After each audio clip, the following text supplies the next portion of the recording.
என்னம்மா இது உடலுக்கு பட்டி சுத்தின மாதிரி புடவை கட்டுறேன் நல்லா இல்ல புடவை கட்டுறேன் நல்லா இல்ல இப்படிதான் புடவை கட்டுறதாக்கும் சரியில்லைன்னா கட்டி விட ஐயோ சத்தம் போட்டு சொல்லாத பொம்பளையா பிறந்துட்டு புடவை கட்ட தெரியலன்னா சிரிப்பாங்க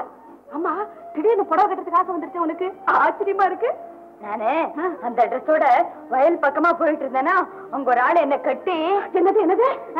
என்ன வந்து நீ கட்டிக்கோ புடவை கட்டிக்கோ அப்பதான் நல்லா இருக்கும் இல்லைன்னா எல்லாருடைய பார்வையும் கவனமும் உண்மையிலேயே படும் அது அவ்வளவு நல்லா இருக்காது அப்படின்னு சொன்னாரு நான் சொன்ன போது கேட்கல அந்த ஆளு சொன்ன உடனே கேட்டுட்டியாக்கும் இங்க பாரு உன் மனச மாத்தின அந்த ஆளு யாரு உலகம் தெரிஞ்சவர் உண்மை தெரிஞ்சவர் உள்ளம் தெரிஞ்சவர் மொத்தத்துல ரொம்ப நல்லவர் அம்மா அடி அந்த நல்லவர் வாழ்க ஆமா நான் அறிவுரை சொன்ன போது தெரிஞ்சுக்காத உண்மைய அனுபவத்துல கண்டு தெரிஞ்சுக்கிட்டியாக்கும்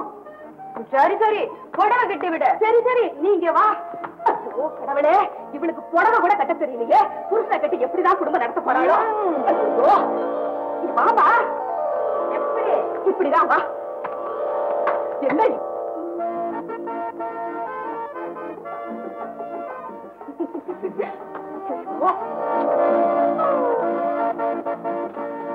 நீ எப்படி இருக்கு தெரியுமா லட்சணமா அழகா இருக்கு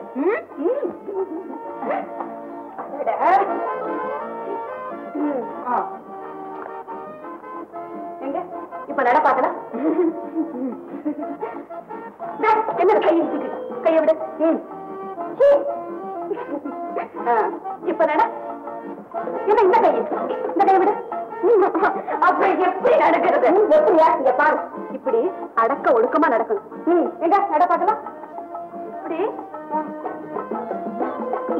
மறுபடியும் பத்தியா கை இப்படி வச்சுக்கணும் இப்படி எங்க நட அப்படிதான்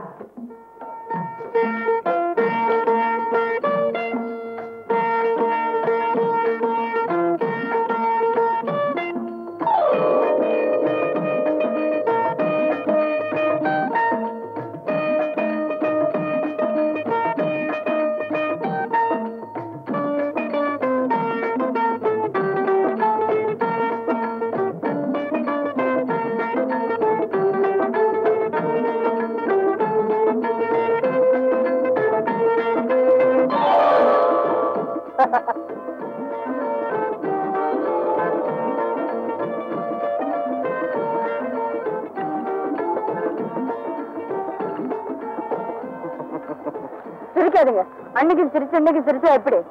சிரிப்பு ஒண்ணுதான் அர்த்தம் வேற அன்னைக்கு ஏளனமா சிரிச்சேன் இன்னைக்கு இறக்கமா சிரிக்கிறேன் மொத்தத்துல உங்களுக்கு என்ன பார்த்தா சிரிப்பா இருக்கு சிரிச்சேன்னா நல்லதுதான் எனக்கு நல்லா வேணும் மத்தவங்க பேச்ச கேட்டுக்கிட்டு படைய மாத்திக்கிட்டு படைய கட்டிக்கிட்டேனே அதுக்கு என் மூளையா அந்த அளவுக்கு ஏன் போற அது சரி யார் பேச்சோ கேட்டேன்னு சொன்னீங்க யார் சொல்ல முடியாது சரி வேண்டாம் இருங்க பரவாயில்ல நிஜமா யாருன்னு உங்களுக்கு தெரியாது ஒண்ணுமே தெரியாத மாதிரி முன்னால் நிக்கிறாரே அவர்தான் ஓஹோ இதனால்தான் இந்த மாசமா சரி பேரு ஓம் பேரு விஜயா விஜயா வெற்றி வெற்றி நான் வெற்றி வந்துட்டேன் எனக்கு தான் வெற்றி என் எண்ணங்களுக்கு வெற்றி நம் இதயங்களுக்கு வெற்றி